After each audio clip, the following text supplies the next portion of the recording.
The tranquility of the Baisaran Valley in Pahalgam, Kashmir was shattered on April 22, 2025. Terrorists struck a group of tourists. The idyllic meadow became a scene of carnage. 26 innocent lives were lost. Among them were 25 Indians and one Nepali national. Indian Navy Lieutenant Vinay Narwal, on leave after his recent marriage, was tragically among the victims. The Resistant Front, an offshoot of the Lashkar-e-Taiba, claimed responsibility. They cited the issuance of domicile certificates to non-locals as their motive. The terrorists were heavily armed. They used automatic rifles and small arms.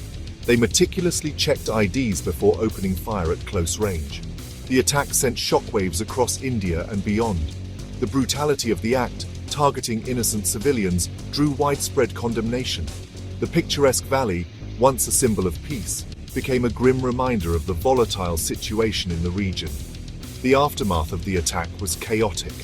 The remote location of the attack hampered rescue efforts. Injured victims faced delays in receiving medical attention. The world watched in horror as details of the massacre unfolded.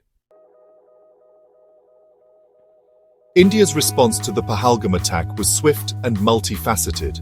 Prime Minister Narendra Modi, cutting short his visit to Saudi Arabia, condemned the attack in the strongest terms. He vowed to bring the perpetrators to justice. Home Minister Amit Shah immediately traveled to Srinagar to take stock of the situation. On the diplomatic front, India took decisive action. It suspended the Indus Waters Treaty, a crucial water-sharing agreement with Pakistan. Pakistan's diplomats were expelled from India. Visa services for Pakistani nationals were halted. Airspace was closed to Pakistani airlines, further isolating the country. India also flexed its military muscle. Security drills, including air raid protocols, were conducted across multiple states. Border skirmishes erupted along the line of control, escalating tensions. The Indian government's response reflected its determination to project strength and send a clear message of deterrence. The Pahalgam attack ignited a wave of anger and grief across India. Political rhetoric became increasingly heated. Some leaders, like Assam Chief Minister Himanta Biswa Sarma, openly called for war against Pakistan. The attack pushed the two nuclear-armed neighbors closer to the brink of conflict. Pakistan vehemently denied any involvement in the Pahalgam attack.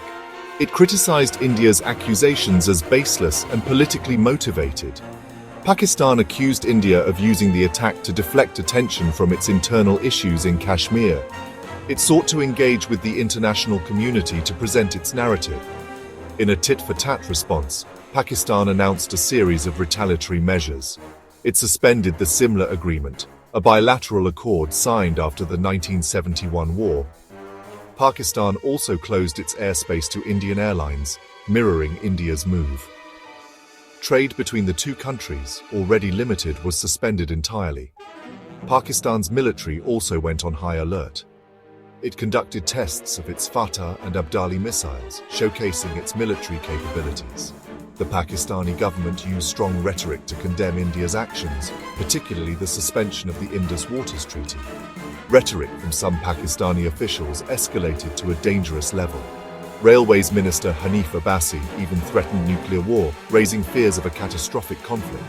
The situation remained volatile, with both sides locked in a dangerous standoff. The Pahalgam attack and its aftermath sent ripples of concern across the international community. UN Secretary-General Antonio Guterres urged both India and Pakistan to exercise restraint and engage in dialogue. The world watched with bated breath, hoping to avert a full-scale war between the nuclear-armed neighbors. Iran, a key regional player, stepped in to mediate. Iranian Foreign Minister Hossein Amir Abdollahian visited both India and Pakistan in a bid to de-escalate tensions.